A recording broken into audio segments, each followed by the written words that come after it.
हातरे स्वामी photo आउ शरीर रे सेना पोशाक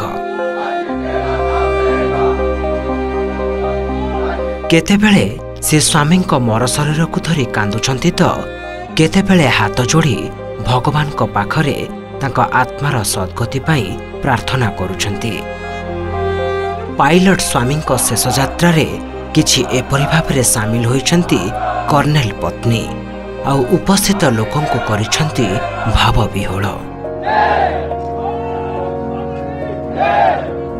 ये हेउछि केदारनाथ हेलिकॉप्टर दुर्घटना रे मृत pilot lieutenant colonel Rajveer Singh Chauhan का शेष यात्रार दृश्य।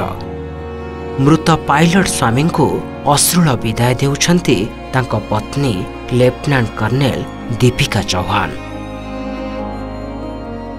जयपुर चांदपोल मुख्यधाम राजवीर शेष यात्रा बाहरी थिला। सेना पोशाक स्वामी फोटो धरी चलुथिले दीपिका। आउ जड़े सैनिक परी स्वामी राजवीर को अंतिम विदाय देइथिले। जेतेबेले अंतिम संस्कार प्रक्रिया आरंभ हैला सेतेबेले दीपिका शांत भावरे मुंड नुआई राजवीर को शेष सलाम देइथिले। तांको आत्मार सद्गति पाई प्रार्थना करिथिले। शेष श्रद्धांजलि जणाइबा बेले कोह संभाली पारि नथिले दीपिका। तांको आखिरो झरी आसीथिला लुह। ए दृश्य सेठारे उपस्थित सबु लोकंक आखि को लुहरे भिजाई देइथिला। दीपिका जड़े साहसी सैनिक हेले मध्य पत्नी हिसाब से स्वामी मृत्यु तांको भांगी देइथिला। राजवीर सिंह चौहान लेफ्टिनेंट कर्नेल भावरे सेनारू अवसर नैथिले।